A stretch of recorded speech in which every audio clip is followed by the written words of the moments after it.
Welcome back to Hillbilly Pillars and my rundown slash ranking of Bob Dylan's studio albums. We're up to number 25. We've had this slow train rolling for a while.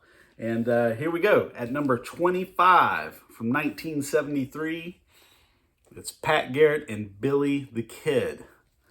The soundtrack Bob Dylan did for the movie The Western of the same name by director Sam Peckinpah.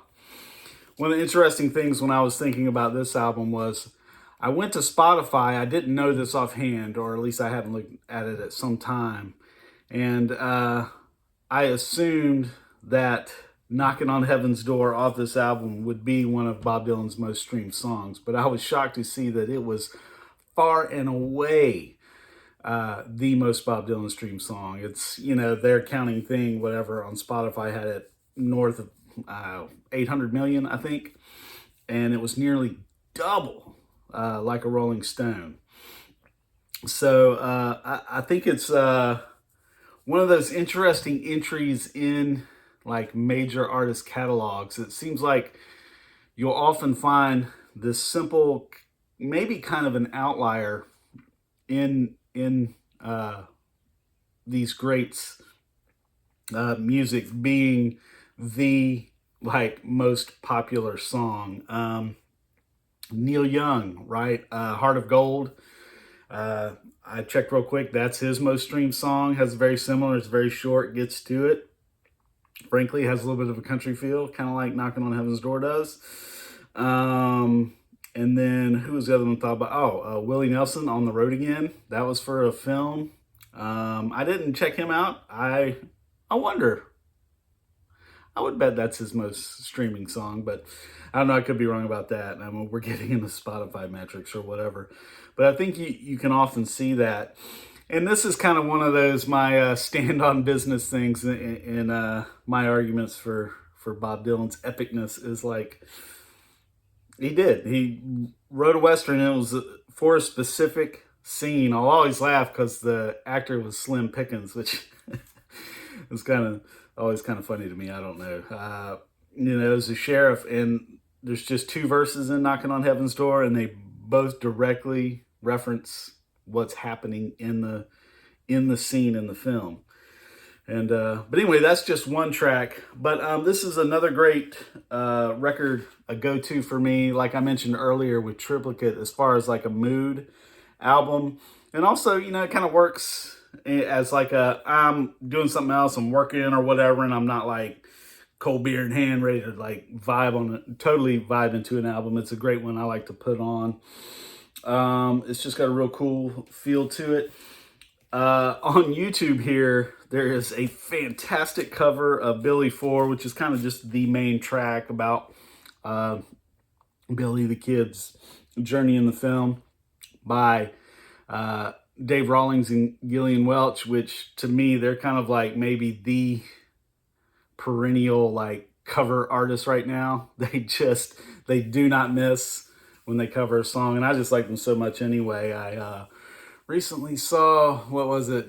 I think Mazzy doing a favorite guitarist like ranking thing. I definitely have Dave Rawlings up there because that's like, if I could sit with a guitar and make it sound a way, it would sound like his does. Magically, I wish I could. But yeah, I vibe on this record and I really enjoy it. And that's 1973's Pat Garrett and Billy the Kid. That was number 25. Moving on, way up the line in his discography to number 24. We are at 2015's Shadows in the Night. And in my rankings, this completes his 3 album / 5 LP voyage into the Great American Songbook.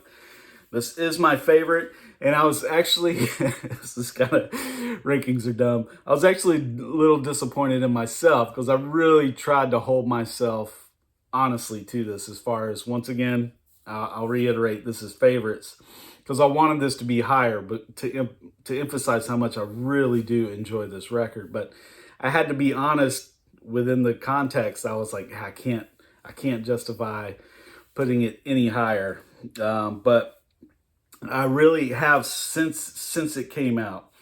I like that it holds, as the title would suggest, the shadows in the night. This really moody, 1 a.m.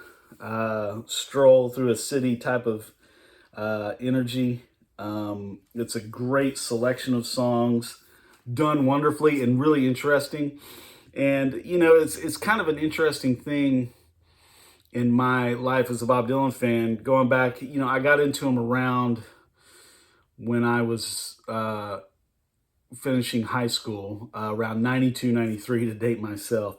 So there is like a different connotation for once I was fully into Bob, the albums that came after, and I was there the day of and got. And this was just a really interesting new release. Like, what a cool thing. And, he was really pushing it hard. There was a really cool, like, noir themed, cool to me, really noir themed black and white video he did for The Night They Call It a Day. And was that the same track he did? I believe. Yeah, that was the same track he did on the penultimate episode live of the David Letterman Late Show. It was a really good performance, except awkwardly, there was like a couple of little just musical interludes in the song, and Bob just didn't know what to do with himself, and he's kind of walking back and forth awkwardly. Good old Bob, but he really nailed the song in that, and it's a performance I really like. So it was something he was really out and about. I think when they asked him about it, he's like, look, I'm not trying to reinterpret these songs. He's like, I think these songs have long been buried, and I'm just trying to uncover them. So perfect Bob, he's like, I'm not covering them, I'm uncovering them. And I think that was a really cool take. Once again, just getting, aesthetics wise, great cover. And cool back. Got the lady in the mask, some drinks. They're looking at look at that vinyl shout out. They're looking at a Sun 45. So yeah, there's that. But yeah, let's see. I've been missing. I intended way back to give a favorite from each album. So it would have to be Knocking on Heaven's Door from Pat Garrett on this one. Oh, that's tough. There's so much I like. I think I got to go Why Try to Change Me Now. I think it's authentic to Bob's kind of whole thing, and it just is really good. But yeah, I can't suggest this enough. And yeah, it's Bob Dylan's Shadows in the Night at 24. Here we go. All right. This is my first, I think I'm going to get you like, what are you doing? Because I think this is in a lot of people's top 10. And I also think there would be an expectation because of what I'm into that this would be higher. But here we are at number 23. We have, what year was this? 1969's Nashville Skyline. I know, it's Bob Dylan's country album. I started this as a country channel. I'm a country music truther. But, yeah, what can I say? It's a number 23 for me. For me, this was, I think, a big phase album. I think I've had phases when I first gotten into Bob Dylan albums, and I loved it, and it was all I listened to for quite some time when I was younger, but it's not something since that time that I go back to very often. For whatever reason, I like it. It's fine, but I'm not a big fan of Lay Lady Lay. And yeah, I wonder a little bit, this may be getting in the weeds here in my own brain, but because of the way I feel about, country music and the artists, and, great country music albums are great albums alongside anything else, is that this is like a dalliance in it, but I don't know, there may be like a kind of like a lightness to it that's not necessarily full bore guts I look for in a country album. But I don't know, I'm getting in the weeds, man. There are some some songs I really love on this. I liked his choice to do Girl from the North Country with Johnny Cash to open it up. It gives it a real brevity and it does make it immediately interesting. But yeah, that's where I've got it. I have got Nashville Skyline at 23. Okay, there we go. And another one. We are now starting, I believe, the hot takes here. And but we are going back to early Bob and kind of the explosive, game-changing album, I would say, of, there's the Going Electric stuff, but I mean, this is the leaps from the album before this to this one are pretty incomparable, maybe in recorded music. This is 1963's Freewheelin' Bob Dylan. I've already hit his debut. I had it way high, not in a great way, a lower high on my ranks. That first album, 2 originals, and then, a lot of covers. And then it just seems like this nuclear bomb went off as far as songwriting and the power that he held. And, what the mighty pen, mightier than the sword that he was carrying with this release. It was kind of like this, known as like John Hammond signed him as like John Hammond's Folly, and then all of a sudden it was like the hottest commodity in folk music and everybody wanting to do his songs, and the rest is popular music moving into pop rock music history.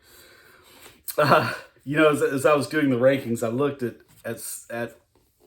the number of all-timer tracks on this album, and I was like, you're wrong. I'm like wrong about myself, but I do think getting back to this idea of albums, which, I really hold important, there are some that just really throw me off the track here, but Blowing in the Wind, Girl from the North Country, Masters of War, A Hard Rain's Gonna Fall, Don't Think Twice, It's All Right. That is a run. This might be one of those records where from time to time I like to play like a producer guide and like rearrange a track listing and, maybe use songs that were outtakes from that time. And man, oh man, I don't even want to get into that. I always lose track, especially in the early times, of which songs came with which. I think there was a copy of, like the super, you paid $50,000 because it was mispressed or whatever, original release of this that had Let Me Die in My Footsteps, which is a killer track. It's on the bootleg series, one of my favorite Bob songs. But, once again, the songs, let's see, Down the Highway is a pretty weak Bob Dylan blues song to me. Bob Dylan's Blues, I don't really like. A little bit of that talking blues stuff, a little bit doesn't quite go all the way and hit me. I Shall Be Free. Yeah, but the rest of it, look, it just is what it is, man. It's the Freewheelin' Bob Dylan. And I have this idea in my head, I discussed his earlier stuff, is that I like to think that it's going to be something that I like gravitate back towards if I'm blessed enough to get older, is I think I'm going to rediscover these, and I can see myself getting back, because this is where it started for me with Bob, was this early stuff. I may be like, oh, okay, this is the stuff, and like kind of like re-getting to that place again. And yeah, so, and look, that's Bob Dylan's best album cover. It's one of the great album covers. Him with his girlfriend on the streets of New York City in the snow. Yep.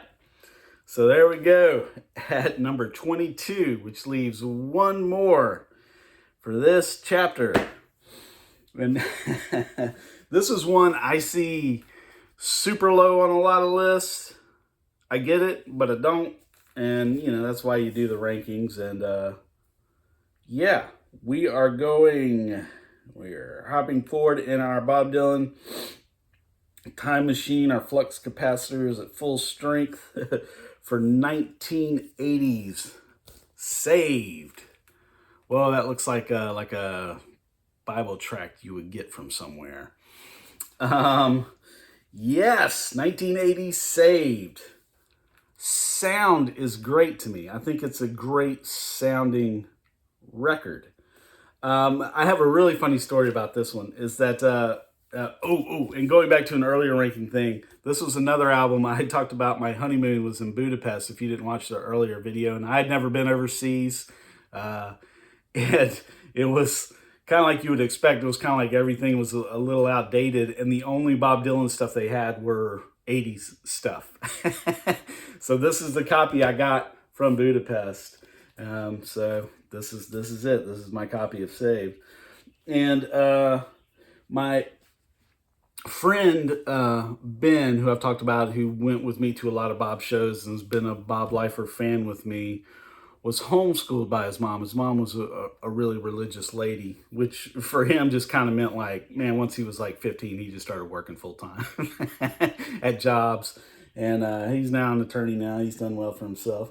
But she was very religious. When I first met him and started being friends with him, you know, I'd already gotten into Bob, and I wanted to, you know, share the good news. And his mom allowed it in his house because she had a book that was like, these are like popular music artist stuffs that are Jesus friendly. And one of them in the book was Bob Dylan, because at the time the book was written, he was in his quote unquote religious phase. This is definitely the most Jesus-y album of the trilogy. That doesn't bother me. But yeah, like I said, I see it get hit pretty hard, but I think it's well done. Covenant Woman's a really great, interesting song. Pressing On, you know, I think the future covers of that really highlight what a fantastic gospel song that is. Pressing On is great. Saving Grace, you know, another great song. But In the Garden, we go back to 95. I saw him in Biloxi, Mississippi, and he had his kind of thing back then for his shows when he would have a full band electric set. Then in the middle of his show, he would do a 3 or 4 song acoustic set. And that was the case in Biloxi. And I mean, his 3 acoustic song set then was just murderer's row. It was like Gates of Eden tangled up in blue and Don't Think Twice or something. I mean, it was just nothing but big dogs. He came out of that second set with back-to-back tracks, and this is when the whole thing just went to another, you know, thing. I've seen nothing to compare since for how it hit me. And that was, he started to open that second set with Joker Man off Infidels, and then he did In the Garden off this. And In the Garden off this was the highlight of the show. It just stomped and roared in each verse, and it was so fantastic. And yeah, you know, I think, you know, there's a lot of interesting, the bootleg series that has come out, and, you know, the always have been circulating, seems like always been, at least since I've gotten into Bob, tapes from those tours. Is he was convicted.